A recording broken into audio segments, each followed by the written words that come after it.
Hello friends, welcome to the last lecture on the topic of short time Fourier transforms in the course on Introduction to Time Frequency Analysis and Wavelet Transforms.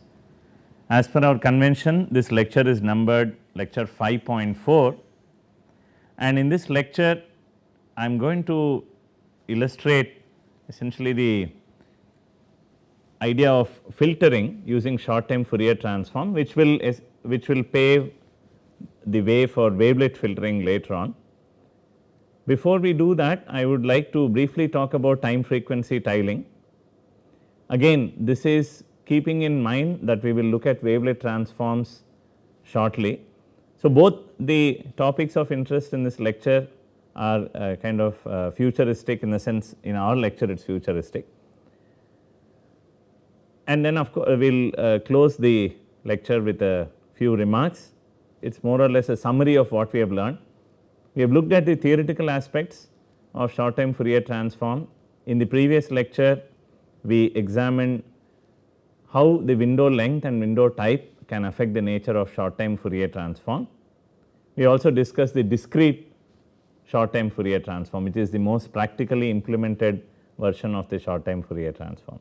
Now, what I would like to do is, with the help of this time frequency tiling idea that is commonly used, reinforce the concept of short time Fourier transform in the context of time frequency analysis. Now, let me explain these three figures to you, which will help you understand what short time Fourier transforms do, and later on we will use this tiling again to illustrate the idea or the concept of discrete wavelet transforms, or in general wavelet transforms. So, let us begin with the top left figure here that I have for you. The idea behind each of this, in fact each of the figures that you see here, is the main idea is how you are actually tiling the time frequency plane, how each method tiles the time frequency plane, because we are working in this time frequency, two dimensional time frequency plane, and I want to be able to localize the signal's features or energy in this two dimensional plane.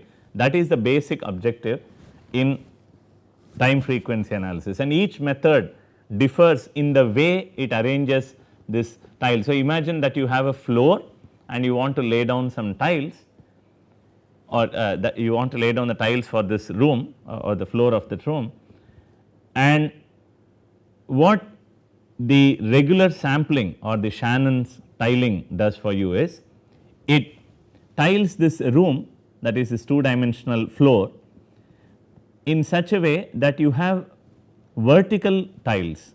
In which direction? Well, the vertical direction is in the direction of the frequency, but of course the sampling is in time. What you have here by virtue of Shannon tiling is a very fine spacing in the time direction, but poor localization in the frequency direction. Why we say poor localization is, when I obtain a sampled signal, then I have no idea what frequency it contains. All I know is that the signal contains frequencies in the range 0 to 2 pi fs by 2. Why fs by 2? Because recall, fs by 2 is a Nyquist frequency. It is a maximum frequency that I can detect, maximum frequency of the underlying continuous time signal that I can detect at a sampling frequency of fs. So, this 2 pi is just to account for the angular frequency units. So, the tiling here is in such a way that I have very good localization of the signal features in the time domain. I cannot get a better localization than this, which means I cannot get more information than the resolution or localization at which I have the time domain signal itself, and that resolution is often specified by the sampling interval. What Fourier tiling does for you is, it actually does the reverse for you. It gets you a very fine localization of the signal features in the frequency domain, but loses out on what is happening in the time domain. So, it is just completely orthogonal to what is happening in the Shannon tiling. So, Fourier comes along and says, I am going to tile the floor this way in such a way that I have very fine localization frequency with the spacing given by 2 pi by n. Well, why 1 by n? Because again recall the theory of DFT, discrete Fourier transform. The grid spacing in the frequency domain is dictated by the number of observations that you have. And if you think of n as the number of observations, then I have a frequency spacing of 1 by n in cyclic frequency or 2 pi n in angular frequency. But I do not know when this frequency exists in time, and therefore I have lost out on the time localization of the signal features. This frequency could have existed any time from the start to the end of my observation interval. So, whatever you see for the frequency in Shannon tiling is what you observe in the Fourier tiling. Now, these are good by themselves individually if I am looking at time domain analysis or Fourier frequency domain analysis. However, in time frequency analysis I would like to have one foot in the time domain and another foot in the frequency domain. So, now Gabor comes along and says I am going to tile the floor this way, I am going to tile in such a way that neither am I going to have a fine spacing in the time direction as I get from Shannon's tiling, nor am I going to get as fine as a localization in Fourier tiling in the frequency direction, but a trade off. Okay? Because Fourier does not get me the time localization, Shannon does not get me the frequency localization. Here I am trying to get you an intermediate solution. Now, the spacing here, so there is some time localization. Unlike Fourier, now I have improvement in short time Fourier transform. I have some time localization, of course not as fine as in Shannon's tiling. The localization here is determined by the length of the window L. As the window width L becomes larger and larger, the Gabor styling moves on to Fourier styling, and as the window width becomes narrower and narrower, the short time Fourier transform tiling specializes to or simplifies to Shannon styling,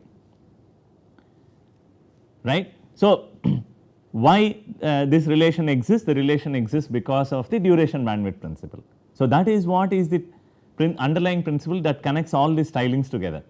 So, behind these tiles, or you can say under the floor, there is this duration bandwidth principle that is trying to tell you, you can't tile in whichever way you want.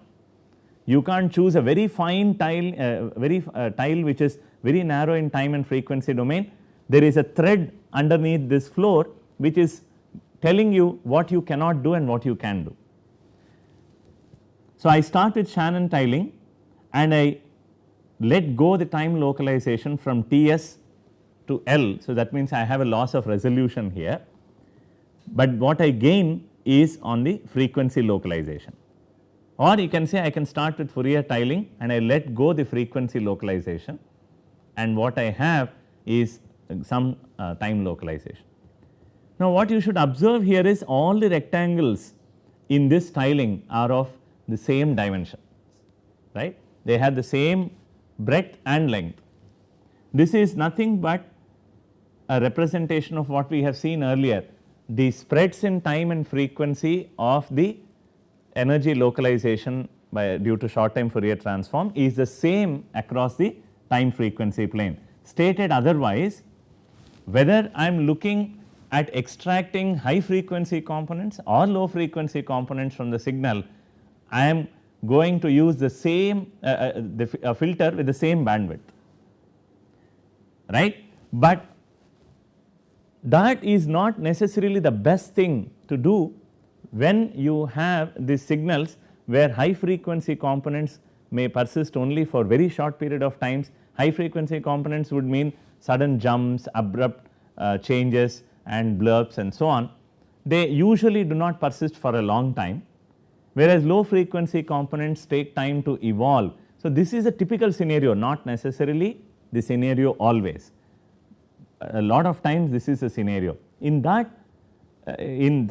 such situation, short time Fourier transform is not the best option that you have, because what is happening in short time Fourier transform is that you are using the same duration and bandwidth for all frequency components, whereas I have a situation where the high frequency component persists for a very small interval in time.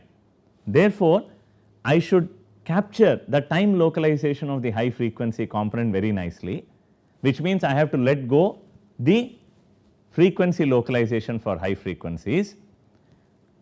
On the same note, low frequency components exist for a long period of time. So, there is no point in searching for low frequency components with a narrow window. If I use, so I have to use a wide window. When I use a wide window, I will only search for low frequency components, because the moment I use a wide window, I have lost the time localization.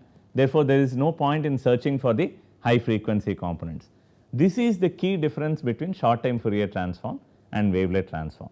It is just the way you search for the frequency components, and that is the way you capture the frequency and time localizations of the features is what makes the wavelet transform different from short time Fourier transform. So, when we study wavelet transform, we will look at how wavelet transform tiles the two dimensional plane.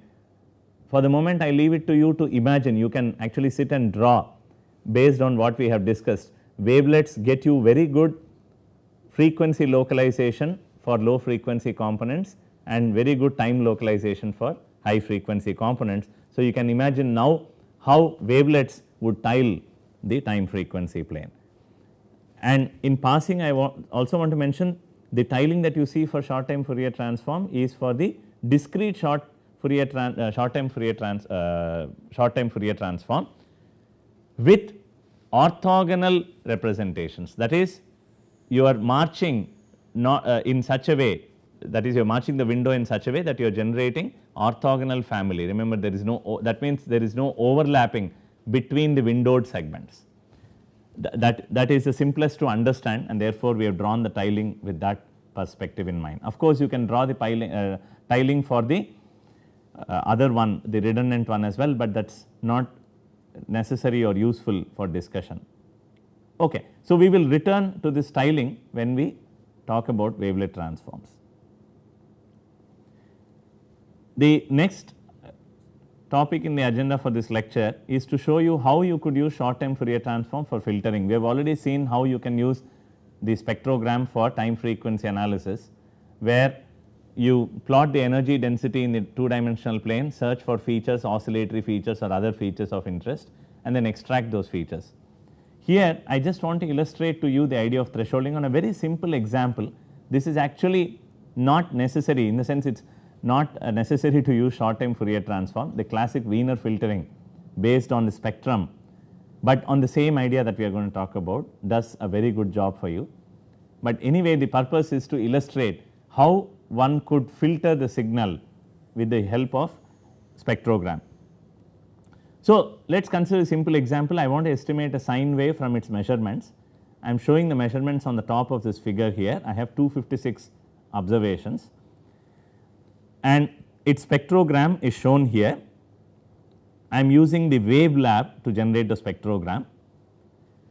I have the window FT command here. I am using a Hanning window of width 16 and I am marching ahead in lengths of one sample, which means I am generating a highly redundant representation. And to generate the measurements, I have added some amount of noise here. I leave it to you to figure out what is the signal to noise ratio. It is not too high. What is shown to you as usual is a spectrum. Of course, the spectrum tells me what is the frequency content of the signal.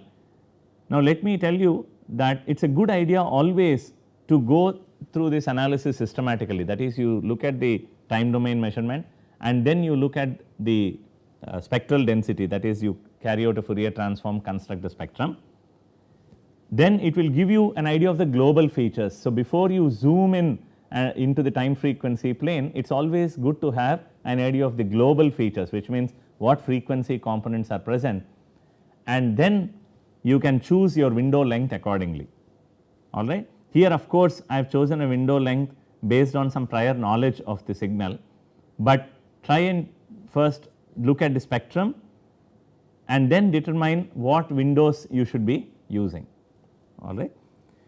So, what you see here as this blue line contours according to the color bar is essentially it is a weak intensity at these points, and you should guess this is due to noise.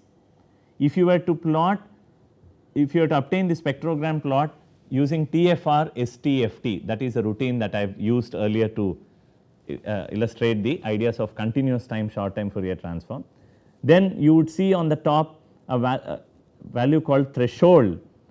That threshold essentially will suppress some of these features, and it will only display features that are greater than some value, just because it believes that in practice there is always going to be some amount of noise in your data, and there is no point in displaying the intensity which is very small in magnitude. Here I have not suppressed anything, but I have plotted a contour for you. You could also obtain an image plot. Now, the specgram underscore plot, a routine that I have written, takes the short time Fourier transform from window FT, plots the spectrogram for you. I will of course apply this MATLAB routine to you. There is also another routine that I have written which plots an image plot of the spectrogram, but normally I would prefer the contour. Okay. So, let us get back to our objective. Our objective is to obtain a cleaner version of this measurement by filtering out the noise. As I said, Wiener filtering is very good at doing this when frequency components are present throughout and when there are no transients in the signal. But our idea is to illustrate the use of short time Fourier transform.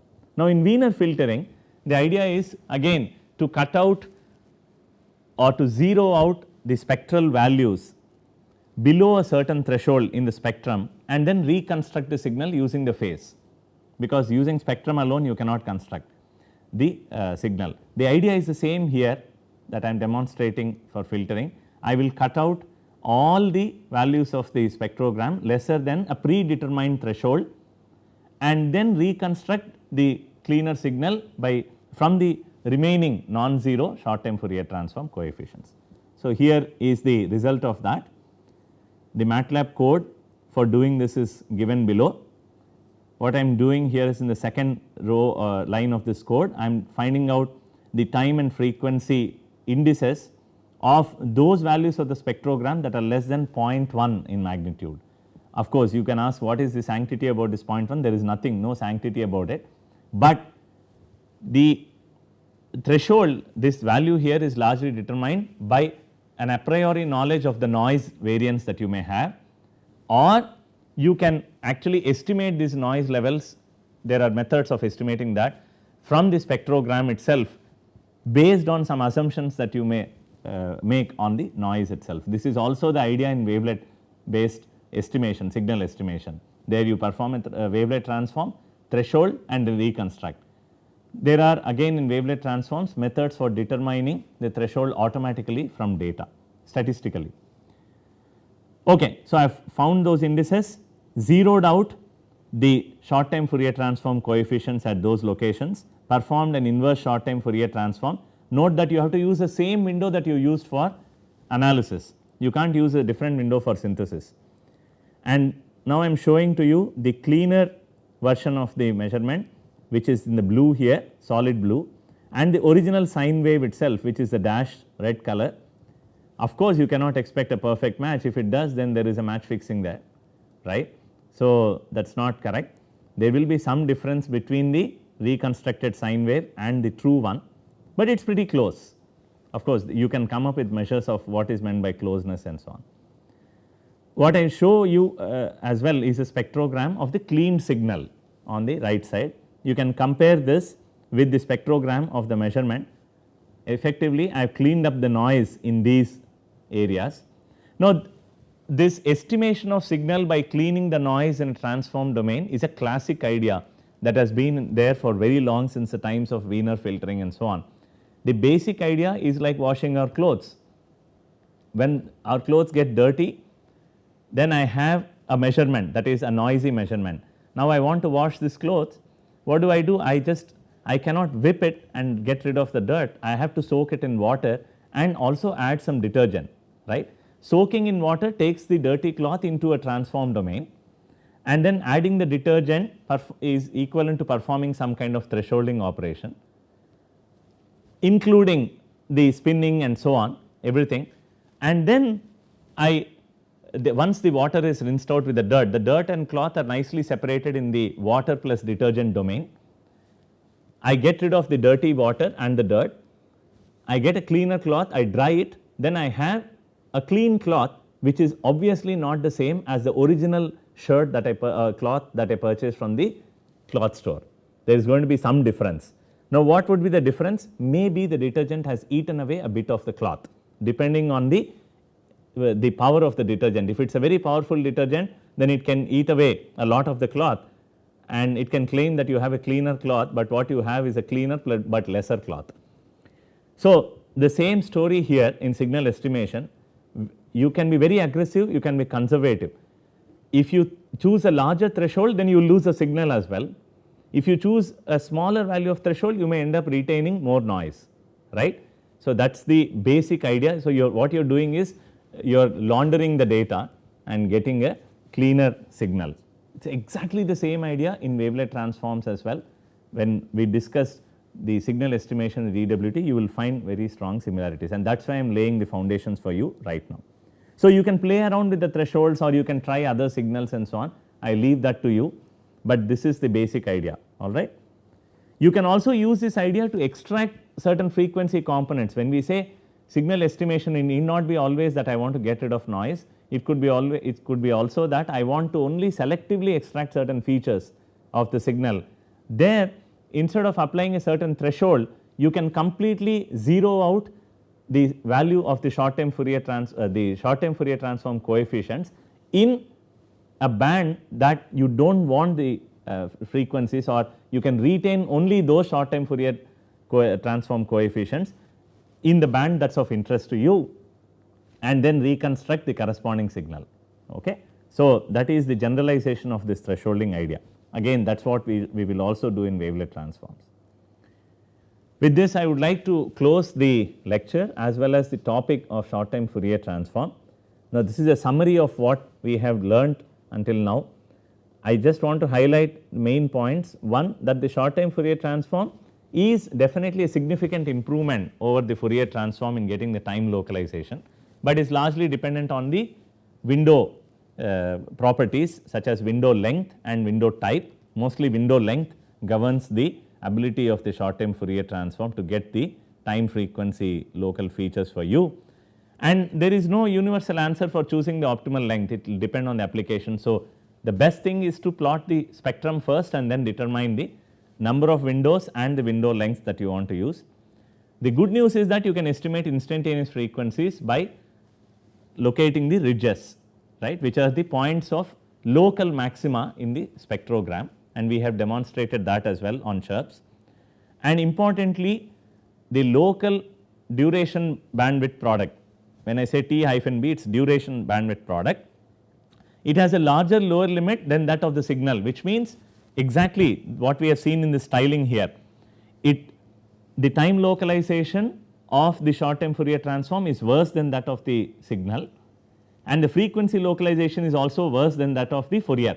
Therefore, the upper limit, the lower limit for the duration bandwidth is larger than that of the signal itself, but the local one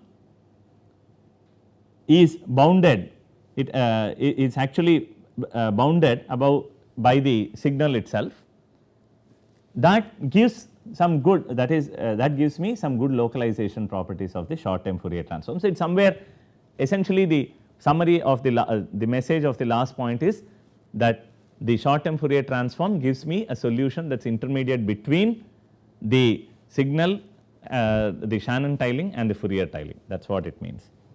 When another point that I want to mention, which is not listed here, is when we talk of Wigner distributions, Wigner-Willi distributions, we will learn that spectrogram is a special case of smooth Wigner-Willi distribution, and there we will also briefly talk about what is known as reassignment, where I will redraw the spectrogram by using the center of mass or center of gravity concepts. The idea is to remove that smearing that window brings with it when I compute the spectrogram. Remember, the energy of the signal is scrambled with the energy of the window, as a result of which I have large smearings. I can get rid of that smearing to a large extent by what is known as a reassignment, and that is a very, it is more of a modern idea relatively, and it gives some beautiful results. We will talk about it once we talk of Wigner-Willi distributions. So, hope you enjoyed the lecture. Please go through all the lectures in this topic once again. Feel free to ask any questions. My teaching assistants and I are available to answer your questions, and enjoy the learning. Thanks. Bye.